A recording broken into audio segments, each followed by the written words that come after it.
This is the Healthcare Education Transformation Podcast, a podcast brought to you by two physical therapists devoted to helping physical therapists and other healthcare providers become better educators to patients, students, the community, and each other by interviewing prominent and passionate people within the realms of healthcare and education. The Healthcare Education Transformation Podcast is intended literally for educational and entertainment purposes only. No clinical decision making should be based on only one source, and therefore this podcast should not be used as personal medical advice. While care has been taken to ensure accuracy, occasionally mistakes and factual errors can be present, as we are only human.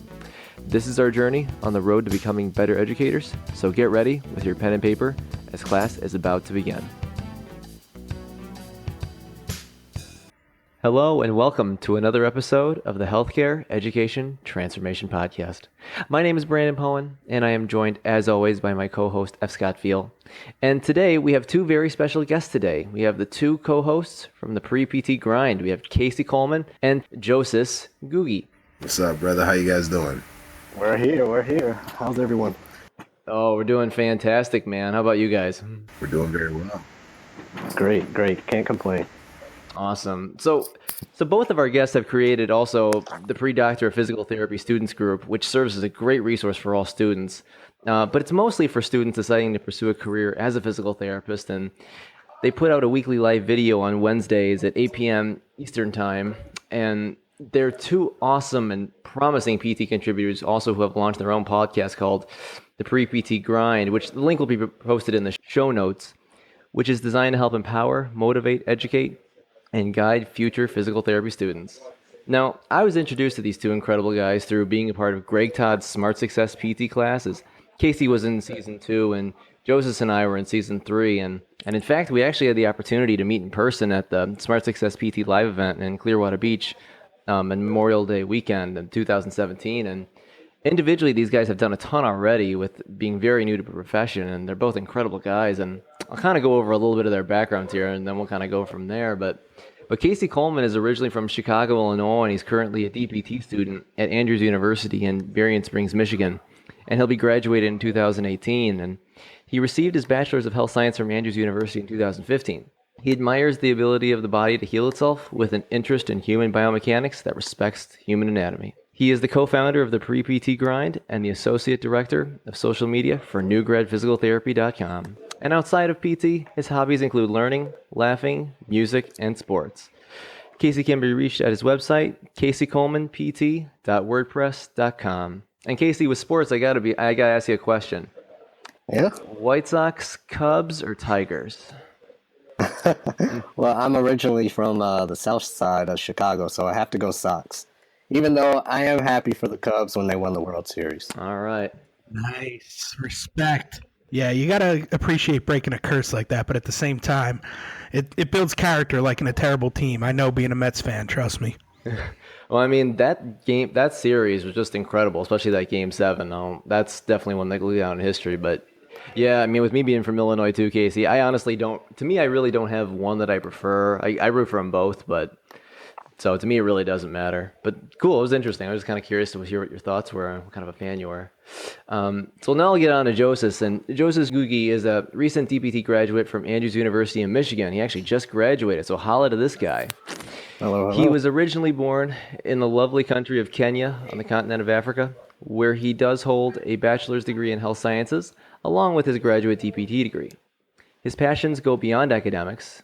He loves to travel both domestically and internationally. He loves sports with a specific appreciation for the LA Lakers. And most importantly, his family and God are number one in his life. Amen to that. He is also the co-founder of the Pre-PT Grind and the founder of the soon-to-be released Pre-PT Success Program.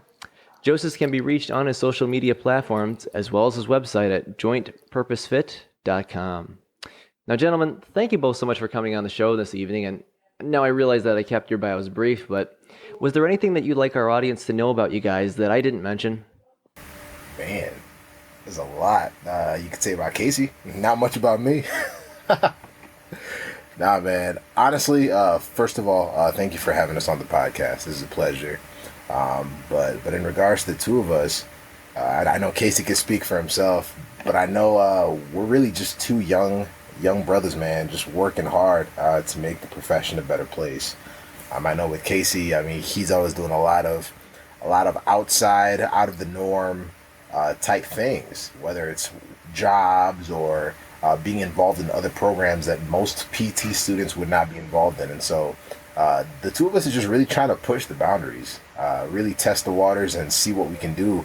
And then look back on the profession in a few years and say, well, dang, like we helped a little bit in pushing it forward. So that's as much as I think I would say. No, I think you covered everything. That was perfect, and I thank you guys for having me on the show, and I'm excited to be here. Just trying to do my small part and move the profession forward as much as I can. So excited to be here. Yeah, guys, I really have to say I commend you for what you're doing. I kind of said this too with the Duck Legs podcast, guys, but to be a student and do the things that you guys are doing is really amazing. I mean, it takes a definite type of person, but it also takes a certain drive and that kind of outside the box thinking that you guys were talking about, where you are getting involved in different groups, you are getting your fingers in different areas that maybe PT students wouldn't normally think about, but that's going to pay off tenfold down the line when your network starts growing in an unexpected way. Like it really just blows my mind that you guys not only have the time and dedication, but the drive to do all this stuff while you were still students or just brand new grads. I mean, so I commend you guys for that, because that's awesome. But speaking of PT school, Joseph, with you just graduating and Casey, you having a year to go, from your perspectives, what do you guys feel like PT school was or is really helping prepare you for in your role as PTs? I think for me, especially now being able to look at the entire academic journey as a whole and then say, okay, like, what have I learned from this 3-year process of being in PT school? I think for me, it just feels like, because I'm not going to lie, y'all, like, I felt like I was going to get through PT school and feel like I knew everything that there needed to be known about physical therapy. I could do absolutely anything. I'd be a Jedi and whatnot. But in reality, I feel like I just have the basic set of tools, if that even makes sense, to really just start my journey into physical therapy school. So I think physical therapy school really does a good job of preparing you, yes, for the board exam, as most would say, but it really just gives you a bunch of tools and gives you a taste into these different avenues of where you can go with the profession. And then it just says, well, here is the roadmap for you to kind of dive in, but you have to dive in to really become good or proficient at any one of these areas, whether it's orthopedics, whether it's pediatrics, inpatient, neuro, it doesn't matter. And so I think physical therapy school really just kind of provided me, at least, with those tools, the exposure, obviously the knowledge base, the foundational stuff. But I really feel like I'm starting now more than anything after being done with physical therapy school. Yeah, and for me, it's basically the knowledge base right now. I'm on clinical rotations, and I'm realizing that I know much more than I think I know. I may not remember the nuances from the concepts that I learned 6 months ago for an exam, but I'm able to competently explain injuries, rehab times, muscle actions, tissue healing, etc. to the lay people out there. And also, I think PT school has helped me have more grit in general. So moving forward in whatever I do, I can look back on PT school and say, well, if I made it through that class or that semester or passed those boards, then how hard is it really to, document, patient notes or make a landing page or run social media for a company or something like that. So PT school is hard, and I think I'm much stronger because of that. I actually agree with that 100%.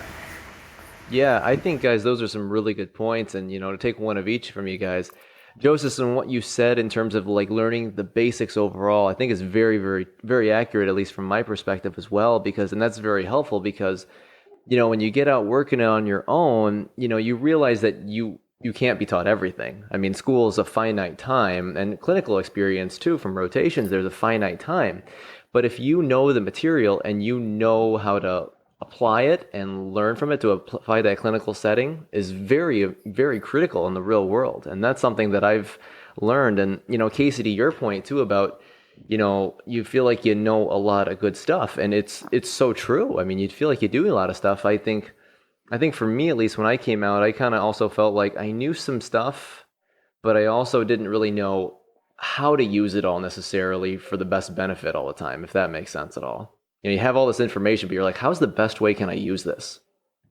So, guys, what are some things that you guys think would be beneficial for DPT students to have in their curriculum to make the students better prepared for their role as a PT?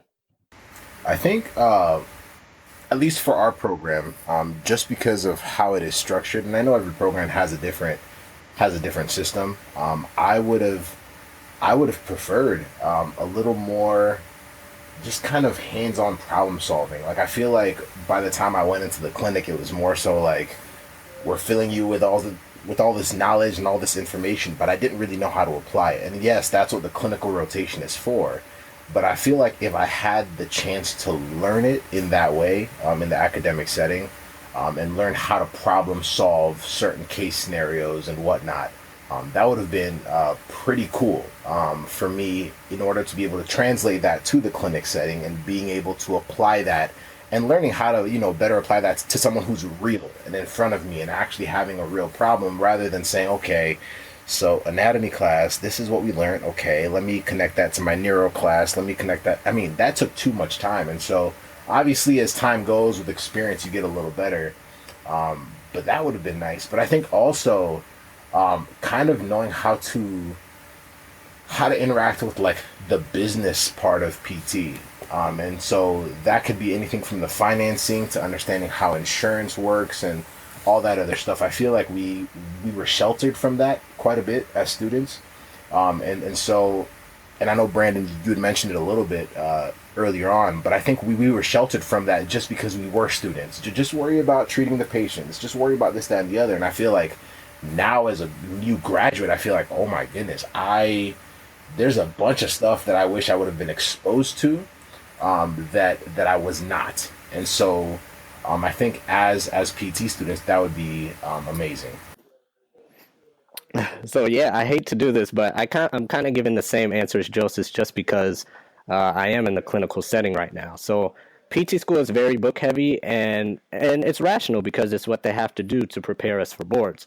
So in other words, if we can be a little more street smart, if that's for lack of a better word, I feel that PT school can be more beneficial that way. So for example, today I was in the hospital and I was asked a question and I went straight to my book knowledge and I gave this I tried to give this big, elaborate, complex answer to their question when all they were really looking for was a simple answer like tone or weakness, something very simple like that.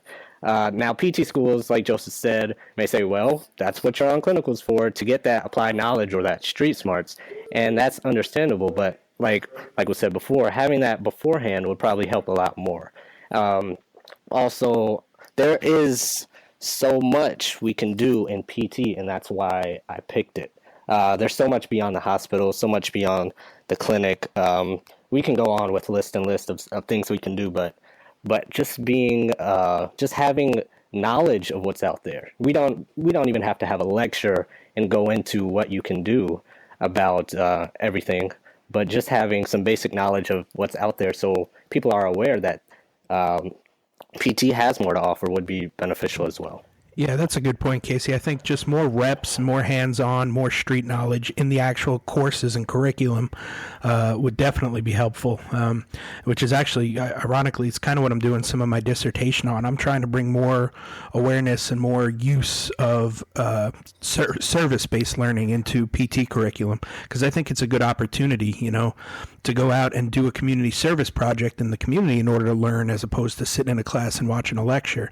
I know it's a lot more work on the professor's side, and on the teacher side of things because there's a lot more planning and organizing, but I think the students would benefit and the community benefits too. So that's kind of what I'm working on here. But you guys realizing that, of course, each program's different. What are your opinions of the current candidacy criteria for entrance into DPT programs? Casey, you got this one first, man. All right. So entering DPT programs. Now it's hard to get in, and rightly so. We talked about this on a few of our live videos and podcasts, but many people drop out of PT school because they are not ready for its intensity. And that scenario of people who drop out, those people took the spot of somebody else who would have cherished PT school and would have not taken it for granted. Therefore, now I understand why PT schools want a high GPA and so many observation hours, strong reference letters, good GRE scores, interviews, etc. They want to know that they are making or they are investing in the right person because, they get paid for every student in their program. And if a student drops out, that's money lost. So many schools are doing a great job of not only looking at GPA and looking at the whole applicant, because as we know, GPA is not everything. And there are so many of our followers who would be killer DPT students, but they just don't have that high GPA that schools are looking for. So I would also add that PT schools see reapplicants as strong candidates because reapplying takes a lot of grit and determination. So these students who are reapplying are making huge changes to get into PT school, and they are showing that they are serious about this profession. So if those PT schools and faculty who are out there, if they're getting some reapplicants who are showing up on their desk, I highly recommend that you take those applicants very seriously. Man, Casey took the answer right out of my mouth, actually. My biggest point was even talking about the second-time applicants. The main reason why that even came to my head is because our podcast that just came out was highlighting that aspect as well. But I think in the search process for PT schools to identify which students are appropriate for their program, we have to be honest in saying that not all programs are perfect. I mean, they're ran by humans and we make mistakes and whatnot, but they have set up systems by which they can identify, to the best of their abilities, which students are appropriate to get into the programs. But I do feel like there are times when the system does fail the right student. And I'm saying that because, for example, Casey and I go to Andrews University, right? And so at our university, the way it works is, man, I'm about to put my university on blast right now, but it's all good. At our university, they have something called a freshman acceptance system. So what that is if you got your bachelor's degree there and you're doing your 3+3, your 4+3, whatever it is, if you started your bachelor program at our university and stayed above a certain GPA all the way through your bachelor's program and never went below that level, whether it's a 3.5 or a 3.6 or whatever, never went below it any semester. Like, so if one semester you go below it, you lost it. But if you kept that GPA every single semester throughout your bachelor's program and met a few other criteria, you would essentially be accepted into the program itself. And so that sounds like a easy pass, but the truth of the matter is, like, not a lot of people actually are able to complete that process all the way through with that. Like, you might have 50. I was going to say that sounds a lot harder than it seems. Oh, yeah. It's definitely a lot harder than it seems. So you might have 50 students start on it, but only 2 or 3 actually get through with it. However, it is possible for people to fall through the cracks because, I mean, we've seen people come to the program and they've been able to maintain that GPA and whatnot, but then they get into the program and they're not cut out for it. And then they end up either dropping the program themselves or they're kicked out of the program because they're not able to meet the performance level that's required to stay in the program. And then exactly what Casey was saying is 100% correct, in that now you're looking back and you're saying, well, what the heck? Like, they took somebody else's seat. Like, there's somebody else that had been working their butt off to get into the program. They would have been perfect for it, but now they're not in there. And so I think that there are flaws.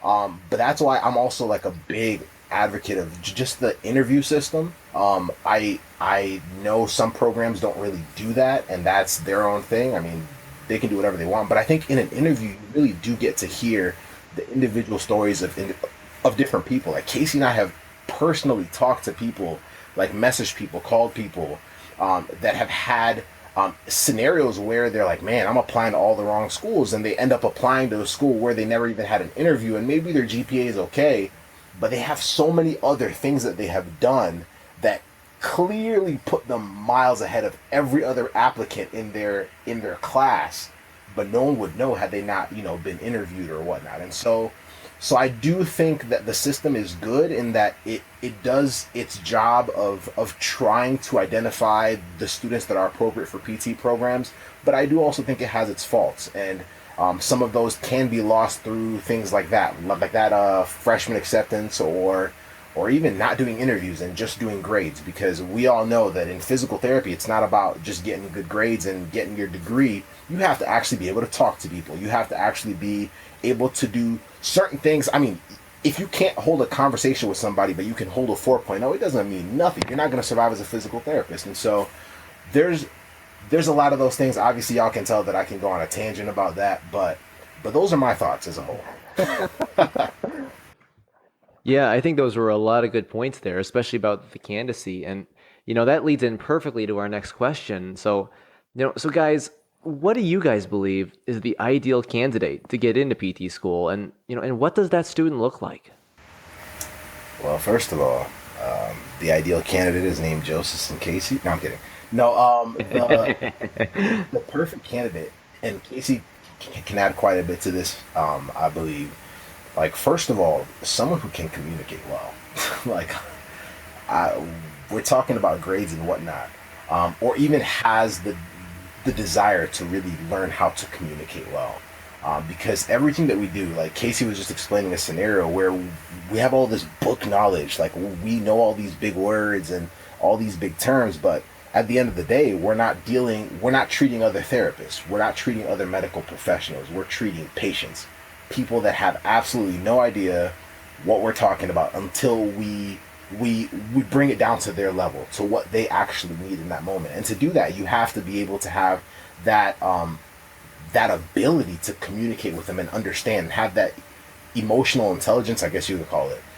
I think on top of that, you have to have someone that knows about the profession and knows where they want to be in the profession as a whole. Someone who understands their why. Everyone has a story. They're like, well, I'm coming into physical therapy school because I've always just wanted to help people. Like, I heard that one so many times. I was like, that's a load of crap. You know what I'm saying? Like you can help people in so many other avenues. But to know your why, like, there are people that you will listen to them and you will talk to them, you'll know, oh my goodness, based on even why they're here, even why they're pursuing physical therapy. Like, I know for a fact that they will be absolutely phenomenal, because the thing that drives them, because physical therapy school is not easy. Like, we all know that, right? And so because physical therapy school is not easy, one, what's going to push me through that program? Because even if I got into it, it doesn't mean that the same way I got in is how I'm going to stay. Now I've got to work 10 times harder just to stay in the program. And so while I'm in, like, what is actually pushing me? And once I'm out, because that's when the real deal starts. Like, how am I able to take my why, to take my reason for actually serving people, and how can I channel it into everything that I do? And so people that know their why, people that are aware of what the profession is and have goals for their own career, because I think that really tells you a lot about how someone's going to do in the program. Obviously, we have the basics like grades and whatnot, because it is a rigorous academic process. So I know for a lot of people, like, school is tough and they're able to communicate, and I know there are ways to kind of bring the two together, but I think that is an important aspect to remember, in that grades are also something that is good to kind of work on, to really practice being diligent on academics and whatnot, because you want to get through the program itself as well, so that you're not taking the seat of somebody else that maybe wants it worse than you do. But those are some of the points that I think are crucial for someone who's applying for physical therapy school. Yeah, Joseph, that's a great point. It reminds me of that Simon Sinek book, Start With Why.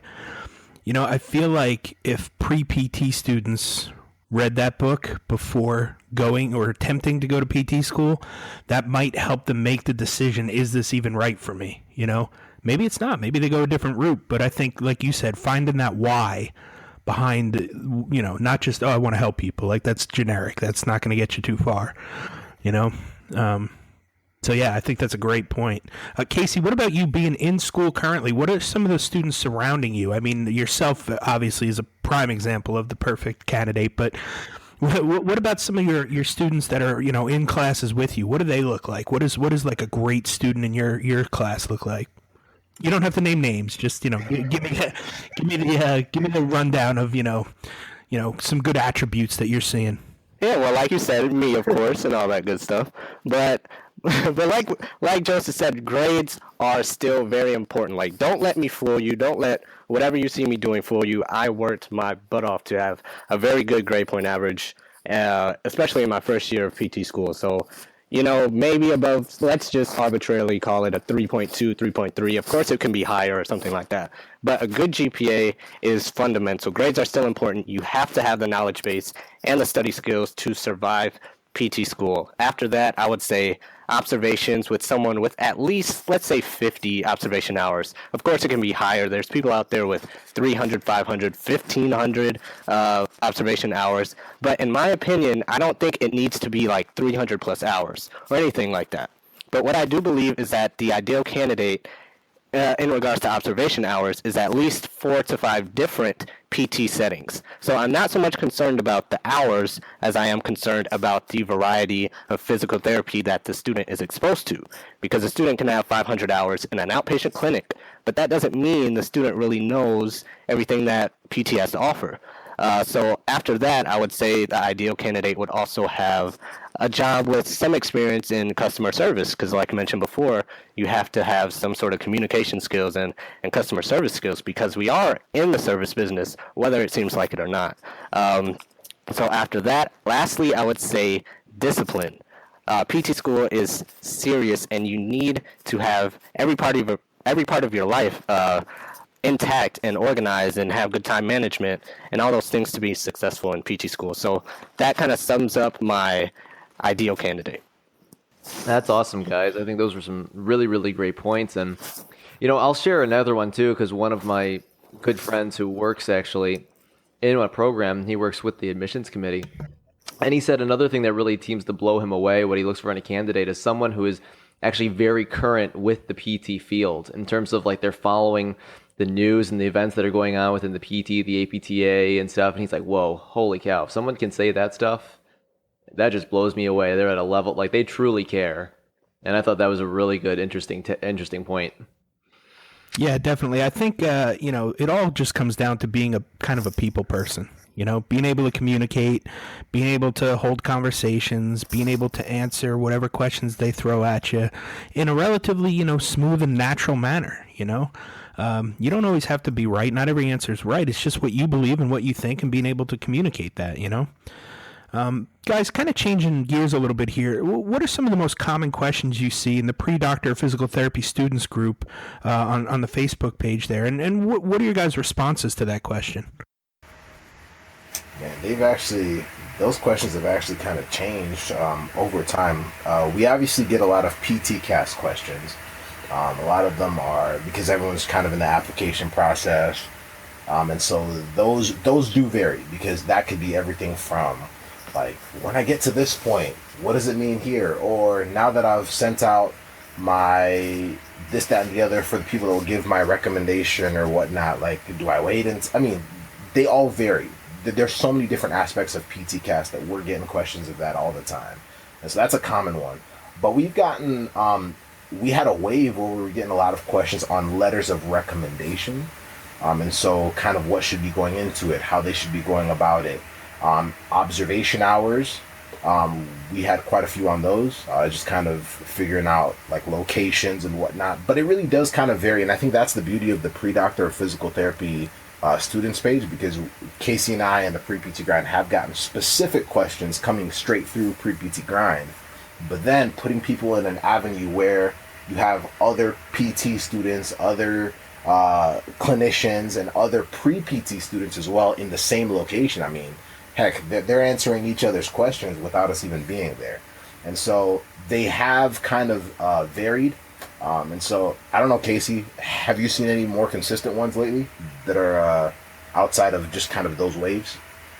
All right, so we get so many questions that are specific to like each person's concerns and problems. So there has to be a lot of context that I ask for surrounding the question to give a proper answer. However, if I had to choose some to give your audience like a general picture of the questions we're getting, it's mainly about PTCast admissions and stuff like that. So it's the height of PTCast season right now, and many students' questions are application specific. So they're like, can I submit or e-submit this application without this or without that, things like that, without taking this class or without that GRE score or without these observation hours. So questions like that we need a lot of context for. So in regards to that or questions like that, our answer is yes, you can submit your PTCast application without having some things in. PTCast has a list of things that can be changed after the application. So if it's submitted and if their question falls within those guidelines, then yes, they can submit. So that's a basic answer to that. Other bigger questions are, how do I get volunteer hours? How do I get a PT Tech job? Is the cost of PT school worth it?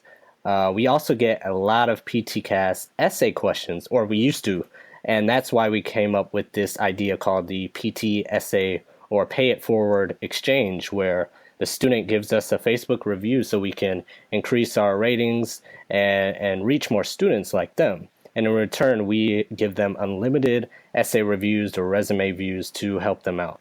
So in regards to that, and in regards to their PTCast essays, the main problem I'm seeing is that a lot of people are going over there's a 4,500 character limit that they give you. You cannot go over that. So a main problem I'm seeing is that they are going over that limit, not following the directions. Then after that, they are not being very personal in their personal essay. That's pretty crazy to think about, Casey, because, I mean, with this new generation, Twitter and all, you should be limiting your characters, you would think, right?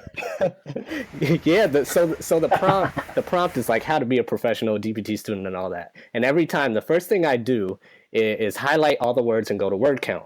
And I'm like, well, did you follow directions? And in that case, are you being a professional DPT student as in following directions? And a lot of the times, they're just rambling on and not paying attention to the first direction or one of the first directions. So that's one of the first things I look for. And after that, I make sure they're being personal. And I make sure that they are showing that they are already exemplifying things of a DPT student or a professional DPT student now and whatever they're doing. So a lot of the times I'm hearing that they're saying things that they think the applications board or the admissions board wants to hear in regards to applying, but they're not being personal and telling their own story, which will actually set them apart. So those are some things, or those are some big questions that we see all the time. Yeah, no, I think those are some good things. And guys, I know another question that I'm sure has come up, maybe not the height of PT cast season, but the question of, should I become a PT, has probably come up numerous times throughout the social media platforms that you guys are on. And I know you guys did a really good episode not too long ago with Jerry Durham, in which he kind of provided some questions that people should ask themselves to kind of figure that out. And, I'm curious as to what are your guys' take on this based on, what you know and kind of what you've learned. Honestly, with our episode with Jerry Durham, I think the biggest thing that we learned was, heck, PT school is not for everybody. Physical therapy is not for everybody. And that comes with identifying, first of all, why the heck you're even doing it. And so with us as Pre-PT Grind, and obviously just what we're trying to do, yes, we're trying to get people into physical therapy school, but honestly, we said it from before even Pre-PT Grind was really formulated. We did say that a win for us is either getting someone through the process of getting into physical therapy school if it's for them. But on the other hand, if it's not for them, if we deter them away from it and having them realize that early on, before they get themselves into trouble with getting themselves into a profession that they actually don't really care much for, then that's also a good thing. That's also a win because we've helped them kind of analyze that for themselves. And so, it's a real question. I think it's good to address, and it's good to know whether it is for you or not for you now, and not waiting till you're 10 years into the profession and then saying, oh shoot, like I'm only here because I'm trying to pay off my loans, and if I wasted 3 years and I'm $150,000 into debt, I guess I have to be a physical therapist now, but I'm really not doing what I would rather do. And so even when we did our interview with Jerry, I remember when he pulled Casey and I aside in Clearwater when we were kind of asking him if he wanted to come on the podcast or whatever. He was like, y'all, like, you guys might not want to hear what I want to say on your podcast. Like, I might actually say some stuff that will deter people from PT if it's not for them. I'm like, perfect. I mean, Casey was like, that's exactly what we would love. You know what I mean? So I think it's a relevant question. And I think for us, it really just comes down, and what we discuss, it comes down to really doing your homework ahead of time. Knowing like all the aspects of whether it's physical therapy, the profession, understanding why it is that you're there, understanding what you want to do with it. Is it a vehicle for you to actually being able to accomplish what your goals are? Whether that's helping people recover health-wise. Is it just because you want to get into like physical fitness or anything like that? If you want to work with just sports, we just had a podcast with an athletic trainer with a strength coach, where we saw that you don't actually have to do physical therapy if you want to just work with athletes, whether you want to go pro or college or high school or whatever. And so like doing that homework ahead of time really is a big deal prior to applying for physical therapy school, and just kind of visiting that question like through and through before jumping on the ship, because once you're on, it's a very expensive ride to come off of. So I think they have to figure that question out for themselves. Like I can't tell them if it's right for them or not. All I can really do is present them with the most information I can, good and bad, and then have them base their decision off that. Now, in my opinion, yes, if everything lines up and you're in PT for the right reasons, then yes, you should become a PT. And why I wanted my ideal candidate for PT school to get a variety of observation hours is because many, if not all, pre-PT students have no idea of the vast scope of everything a PT can do. So if pre-PT and PT students, their population in general, really knew everything that they can do as a doctor of physical therapy, then maybe that question about should I become a PT would not really be as relevant. So you can help as many people as you want, as you desire. So you can make as much money as you want as well. You can teach as many students as you can handle if you want to go that route. And for example, you can work as a pediatrics PT, then go work with a high school sports team after you clock out. You can own a clinic, work for UPS, or consult for UPS after that. You can create apps for physical therapy, then work with a spinal cord patient part-time or something like that. So there's so much you can do with your investment into becoming a PT. It really just depends on what you want to do and if you're going to actually do it.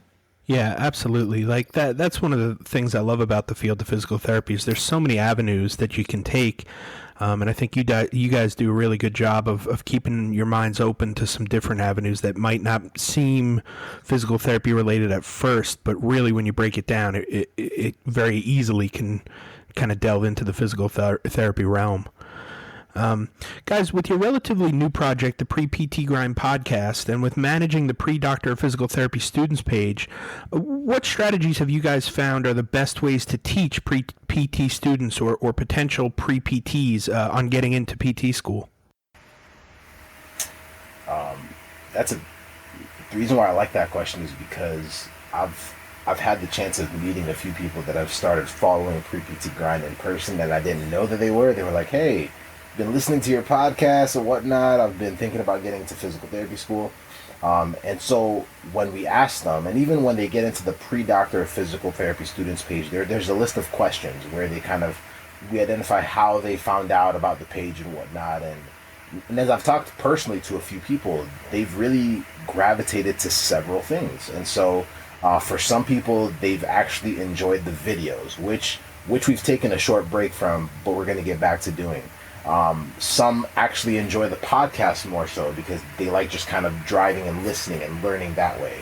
Other individuals have contacted us personally, and so it's been a one-on-one conversation, kind of walking them through how to navigate whatever it is they're trying to figure out at the moment, whether it's getting into PT school, whether they're just in college trying to put things together, whether they're trying to, apply now, and they're working on the little nitty gritty. And so I think really it's just kind of identifying what the learning styles are and knowing that there's a lot of them. And for a lot of different people, it's going to vary. And as we get more into video with pre-PT grind, I think that will serve a bigger audience. But we've tried to teach in so many other aspects than just one thing. And I know we started with podcasts, but we are trying to branch out. And so as we're going, obviously we're probably getting our most traction with the podcast right now. But as we jump into everything else, as we start doing blogs again and those things, we will see that, I mean, a lot of people are learning in different ways. And I think right now it's audio, obviously, but video is a big deal in social media. And so that's going to weigh quite a bit when we kind of get back into that. Yeah, I think one of the best ways where we're teaching pre-PT students is by giving and just giving everything we have for free. Like all the greats are doing it. All the greats like Brandon Poen and F. Scott are giving information for free. Those legends. And yeah. So taking a page out of Gary Vaynerchuk's book, right? Yeah, exactly. So giving and leading by example. Now, pre-PTs are no different from anyone else in any industry. People will respond and gravitate to the people who are giving them the most love, attention, time, resources. And that's what we're trying to do, whether it's in podcasts, Facebook, YouTube, Instagram, personal calls, personal emails, whatever it is. We're trying to give as much information out to our students because that was us. And next, leading by example, because none of our followers would be listening to us as seriously as they do if we haven't already walked the path that they're walking. So if we remember, like when we were applying to PT school, we would do anything to be in the place of those first years we saw, right? Who just got out of cadaver lab. We were like, man, if I can just be that guy right there, my life would be set. So DPT students right now, they want to be you, F. Scott. Like they're dying to be in your place, Brandon. And we can't take that for granted. So that's why I'm saying one of the best ways that we can teach the students coming up behind us is by leading by example, because they're watching. They are watching. Yeah, absolutely. And I think you guys being definite role models in that field and, doing all these things and walking the walk is, very inspiring because you're right. People totally want to relate and follow someone that kind of signifies what they want. And I think that's a very, very good point with that. So guys, we like to wrap up each episode by posing this question to all of our guests. And if you guys could change one aspect of healthcare education, DPT or otherwise, what aspect would you change and how would you change it? I'm not gonna lie, y'all. This is probably one of the tougher questions in this interview, because personally, I kind of feel like I go through the academic process. And I'm like, well, I don't like that, but I like that, and I just kind of deal with it and I just get through it because I'm like, well, eventually school will be done. However, really looking back, I think one aspect, and there are a number of things, and don't get me wrong, like I love the academic system. Everything designed always has benefits and some flaws, but that's just because they're designed by human beings. And so for myself, I think one thing that I would change is just the implementation of education in a manner that kind of values the different learning styles of students. So the reason why I'm saying that is because I realized that in our program, once again, we had a time where they took this survey that was supposed to, and I don't know, Casey, if they did that with you, but they took this survey that was essentially supposed to kind of tell us what our learning styles were, and then the school took a note of it. And the problem was they took it at the end of a particular semester. And so I was saying to myself, well, why are they doing this if they can't really use it? But then I figured, well, maybe they'll start implementing it later on. But they never really did. It just kind of disappeared. And they talked to us about it, and they said, well, a percentage of you are visual learners, and a percentage of you are this, that, and the other. But I think that we come into the academic setting, we're all ready to grind. We're all ready to work hard. But we also do learn differently. And I feel like because of how the academic system is, it is really tailored to one style of learning. It also depends on the teacher. But anyway, that's just me, and I feel like if we were able to kind of balance that out, and it really comes down to the teacher getting to the student's level. And I know some of the best teachers I had during the physical therapy program were the teachers that actually took the time to really kind of dialogue with me personally and kind of understand what I needed and what I was looking for, and really taking the time out of their day, outside of, the lecture time or whatnot, to really kind of help me figure that out. And so I love that. But I feel like that would be one aspect that I would change. And I know the how is the tough part, because it really depends on how the program is situated, how the system is, whether it's if you have more visual learners, obviously you kind of take the balance. So if it's a majority of visual, you kind of implement more of that. If it's more hands-on learners, you implement more of that. Just really, and with physical therapy, I think most of us are really hands-on. Like, we just like to be out there doing things. Like, whether it's seeing patients, whether it's kind of bringing people from the community in to really, like, as we're learning things with neuro, bring in a stroke patient and have us actually like deal with them as we're learning and whatnot. And so I think that's one thing that I would really say. That's really specific to physical therapy school, I know. But with higher learning, that I would change or implement. Yeah, so I love PT school. I would not be on this podcast if I wasn't in PT school. But the cost, man, it's the cost is the thing I would change. Or at least the cost during clinical rotations where we're not in the classroom anymore. So eliminate or reduce tuition during that time. Or at least, here's maybe, who knows, I'm not sure what will happen, but just an idea. Allow part of the tuition that we've already paid in the past to be used for travel or living expenses during internships or something like that. Like, pay out a stipend from the tuition we already paid, and let us use some of that.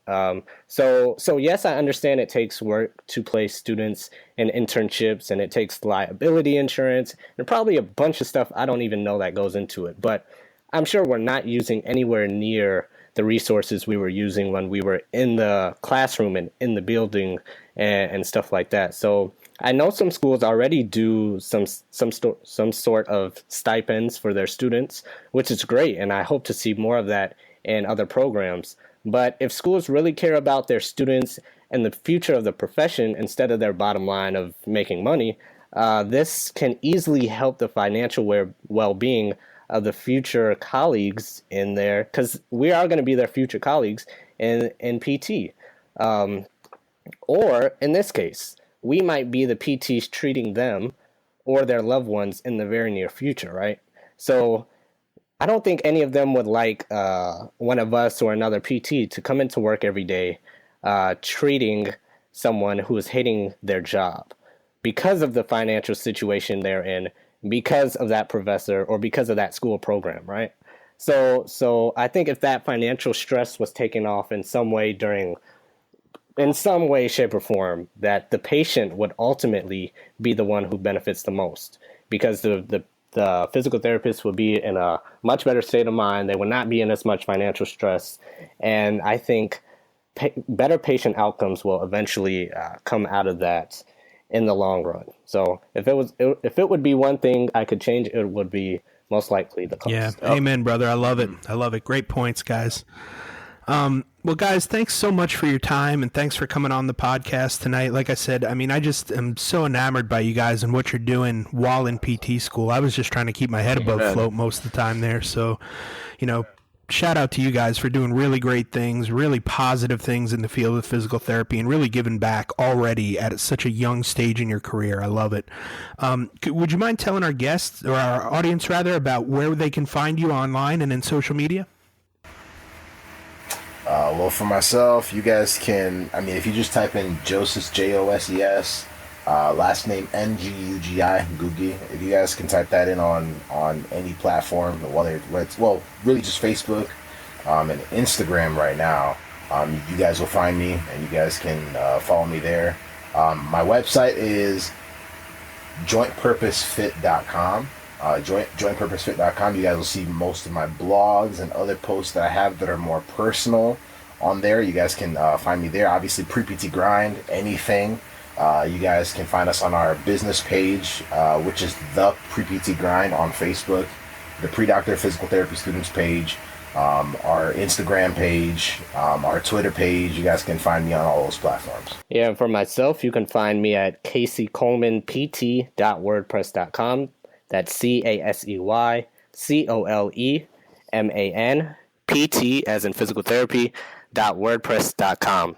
Scroll to the bottom of the page and you'll see all my social media handles there, or icons to follow me on social media: Twitter, Instagram, Facebook, Snapchat, all that good stuff. And that's where you can find me. Hope to see you around. Yeah, Casey and Joseph, thank you guys so much. It was a pleasure. Thank you guys. It was a pleasure. It was fun. Thank you for attending class today, and we hope that you learned something and gained value from the content. If you'd like to schedule office hours with us, feel free to add us on Twitter at HET Podcast, on Instagram, HET Podcast, on Facebook, the Healthcare Education Transformation Podcast, and the homepage, healthcareeducationtransformationpodcast.com. And for those of you following along in the syllabus, extra credit can be obtained by liking us, sharing us, and leaving a review. Let's continue our journey up Mount Educational Success as lifelong learners.